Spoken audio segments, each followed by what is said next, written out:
the intro where I show you I can play guitar to show you that I'm multi-talented. Ladies. You know what it is? I'm just lazy.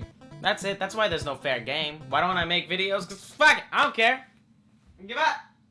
It's just games. Recently, I revisited an old childhood memory of mine. My first Game Boy game. Oh yeah, we've all had that magical moment. Unless your first Game Boy game sucked.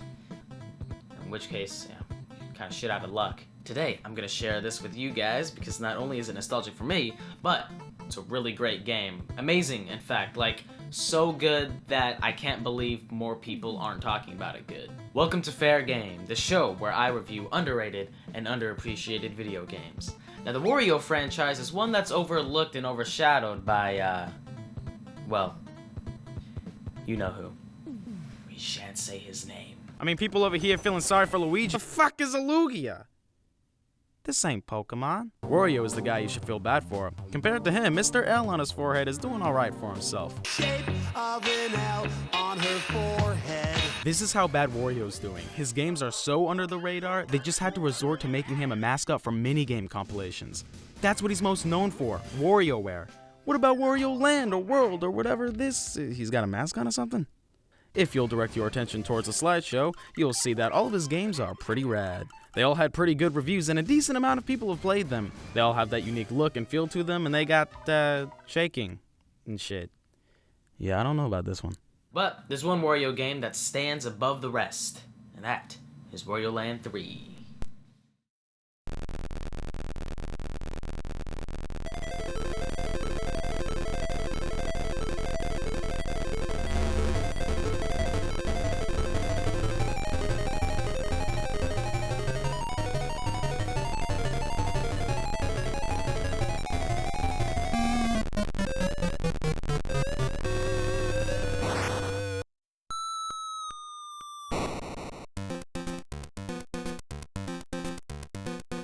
Oh yeah, now that's how you start a game. I remember watching that intro almost every time I turned on my Game Boy. Wario's flying a plane and for some reason it starts acting all wonky. Like, really? How unstable is this plane? You know, plane malfunctions don't happen very often. I'm thinking this is Wario's fault. Gotta gas it up, man. You gotta give it some fuel. Jet fuel can't melt steel beams. So Wario survives this plane crash somehow, and he wanders into this cave where he gets sucked into a music box.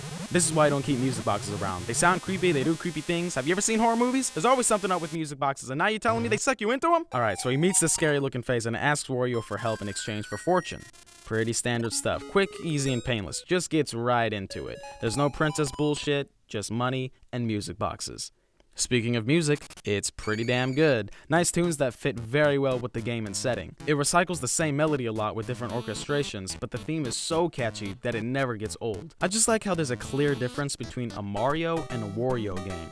While Mario has a more full and bright sort of sound in their melodies with melismatic bass lines to follow, Wario's sounds are more rugged and raw with the bass line acting like a punchy riff. And I'm just sort of into that thing. Alright, so you've been looking at this game for a while. What do you think? Pretty snazzy, right? I mean, Wario isn't exactly wearing yellow, he's wearing white. The hell is that about? This game's a fucking lie. All the animations are crisp and clear, and I especially like the way they morph and warp Wario into his different forms. And I really gotta give extra credit to those levels. They all look different and unique, so it doesn't feel like you're playing the same stages over and over again. Not only that, but there are nighttime levels too, holy shit! So all in all, they went above and beyond with these graphics. I mean, can you believe that this is from a Game Boy game? If you would have shown me this and told me it was a retro game made recently by an indie developer, I'd believe it. Alright, you guys ready for this? You ready for the actual gameplay? Because this is some pretty crazy stuff right here. So, in all the stages, there are count them, 4 treasure chests. Now, you guys have played video games before. To open treasure chests, you need keys. Well, except in Zelda. In Zelda, you open chests to get keys? I guess in a lot of games you can open chests without keys. Why is everyone leaving their stuff unlocked? Okay, so you go through the level, find the key, and then open the chest. But going through these levels ain't as simple as jumping and moving right. Wario plays as a puzzle platformer, emphasis on puzzle. You gotta use your noodle and figure things out, and the majority of the time you gotta turn to one of Wario's many forms to solve the puzzle. See, you don't die in Wario Land 3. You get hurt, but you don't die. Instead, some enemies' attacks will have some sort of effect on Wario, and sometimes you'll want this to progress, and sometimes you don't want it because it'll piss you back. This is the genius of Wario. What other games make you want to get hit by the enemy? I mean, I guess there might be a few others, but it's just something you don't see very often. It's a game mechanic that I enjoy very much. Each time you unlock a chest, the treasure inside is something that will unlock other levels or help you continue on with the game. Here's the thing, you can't get all 4 treasure chests in one go. You gotta play other levels and go back to other ones you visited before to unlock some more stuff. Here's an example. So in this level, there's this rock, right? So you play this other level, you get the seed, and this vine grows, and boom, you come back to the level, and there's way more to explore. And there's this kind of stuff scattered all throughout the game. So each time you go into a level, there's a new adventure waiting for you. Not only this, but remember those day and night time mechanics I was talking about? Yeah, that's right, this game's got everything. But does this game have power-ups? Yes it does.